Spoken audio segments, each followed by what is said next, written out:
When it comes to changing rules in Roundnet, there's at least 5 questions that I'm thinking about, and I'd love to hear how you're thinking about them too, plus any other questions. So let's open a dialogue in the comments, and I look forward to discussing this.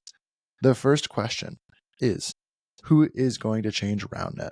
And this is one that builds into most of the other ones, so I wanted to start with it. And it's that we are changes in the spectator sport.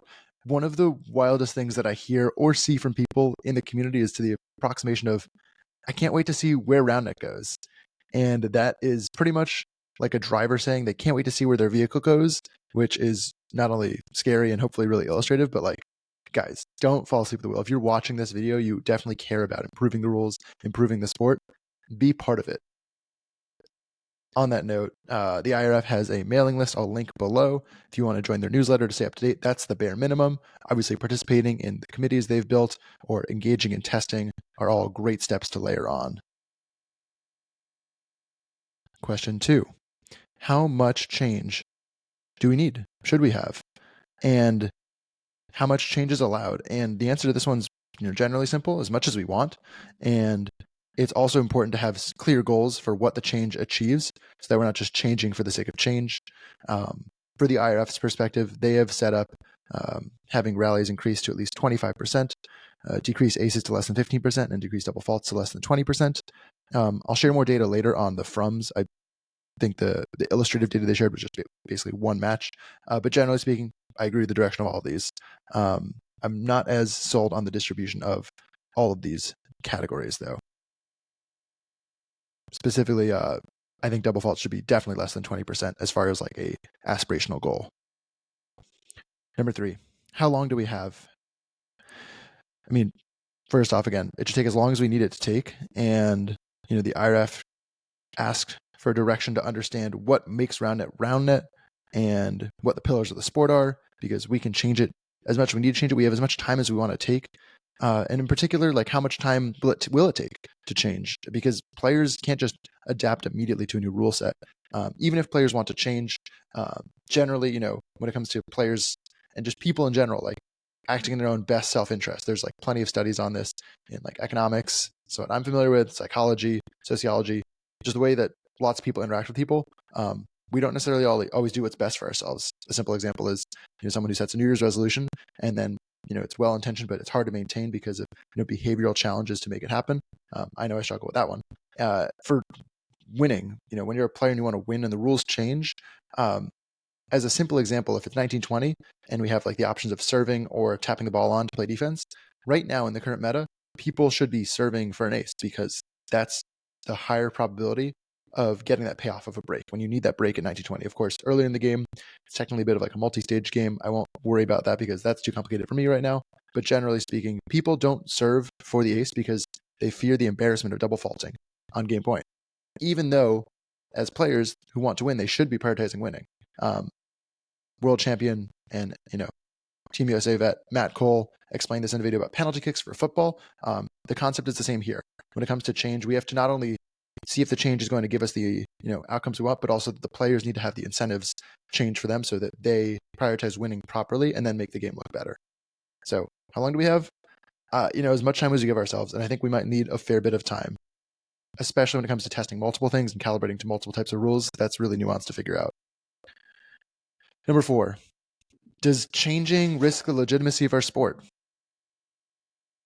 This is a great question, and there's actually lots of different answers to this.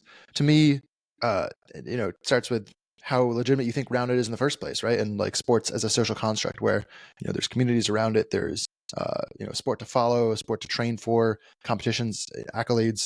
But really, like change only risks as much legitimacy. Change only risks as much legitimacy as we think we have right now. So if we think Roundnet is the most legit sport ever, then changing would be a pretty high risk. To me, Roundnet's incredibly young. Hopefully you see it the same way, that Roundnet is much less mature as a sport than we might realize in this bubble of people that really care about this video, that are watching this stuff. This is a really small core group of people that care about Roundnet. We want more people to care about it, and that's the other half of the coin, right? We want to make the sport better, but also we want to grow the sport and get more people to care about this and to enjoy it and to exercise and connect with people. But yeah, the legitimacy of our sport, I don't think is really at risk. And if it takes us a long time to change the rules, fix the rules, I'd say in some ways we've been changing the rules and focusing on improving the legitimacy of the sport in tandem for over a decade now. What's really exciting about this moment in time is there seem to be more people critically engaging with and participating in, putting their own time and energy into thinking about the sport and changing the sport and making the sport better. That's a really good thing. Once we can get that number of people together and working on this stuff, that's when really good things happen for Roundnet, as opposed to slowly treading along. So legitimacy and time change and who's going to do the work, we can see they're all really interconnected. And before we get to the last question about change, I just want to say if you made it this far in the video, you should consider subscribing. I will be making more videos primarily about the past, present, and future of Roundnet. Plus, you can check out past explainers and interviews, plus a little bit of fun gameplay to lever up your Roundnet knowledge. So thanks for that. And now let's look to the last question. How do we measure change? And this is a really good question because there's, again, a lot of ways to think about it, but back to the adjustment for players and what people are focused on, we need to change the incentives for players and what they're focused on to win. If we can change how players can win the game, then we can change how the game looks. And one important thing about change in incentives is that it doesn't necessarily always need to be visible. As an example, the rule where you can't drag your toe on a serve. If nobody gets called for a toe drag when they're serving, it doesn't mean that the rule isn't effective. It just means that it might have a less visible impact. So that's a really important thing to think about with measurements, is that we won't always see things clearly. But when it comes to that general interaction of offense defense, we need to make sure that a team likes its chances of playing defense so that they don't just focus on going for that ace. Like right now they should. They should just be double faulting away and just grinding out as many aces as they can. That's an oversimplification of how that balances out, but generally speaking, it holds true. And again, another important thing here is how a server gets 2 attempts, but players are playing based on the outcomes of points. But for spectating, when we think about measuring for a spectator, they're watching the entire game. They're not watching the point outcomes. So as an example here, from the SDS Championship in 2024, this is the distribution of points played across over 750 points. And this distribution isn't the same as what happens on each service, where all these faults that are happening are taking up over half of the service attempts in every single game that I watched. So I watched over 1,000 points and over 500 of them are just people hitting rim, hitting nothing, just silly stuff. And that's a really important distinction of how we measure change when it comes to what the player experiences, what the spectator experiences.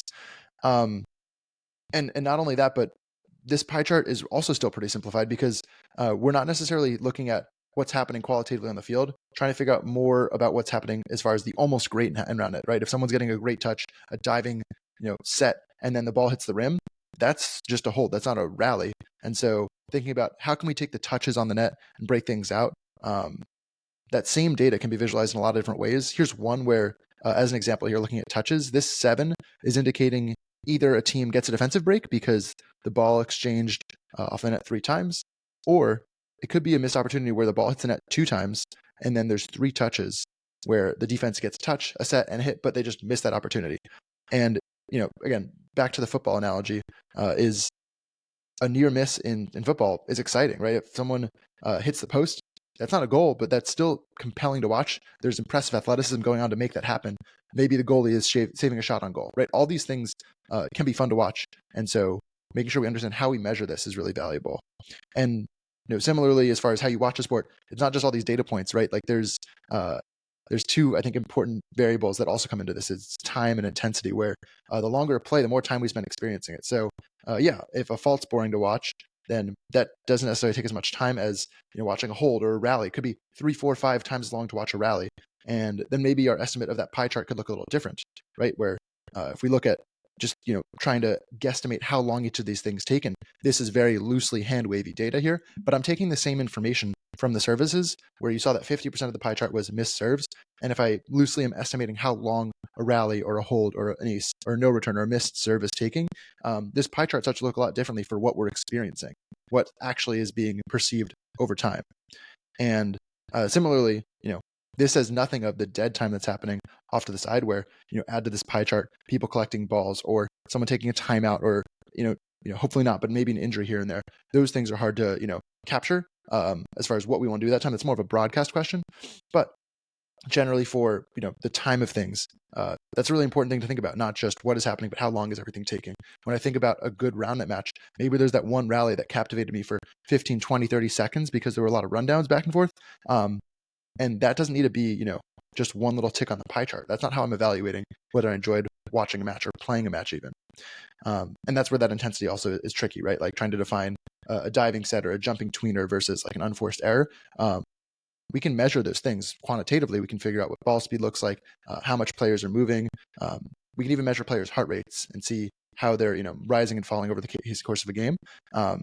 All of those things could be quantitative. A lot of those intensity measures are really challenging to capture. So it might need to be a little more qualitative to, just flagging what kinds of touches we see and maybe just, taking surveys on players. But those are the real things and questions that I'm asking myself around,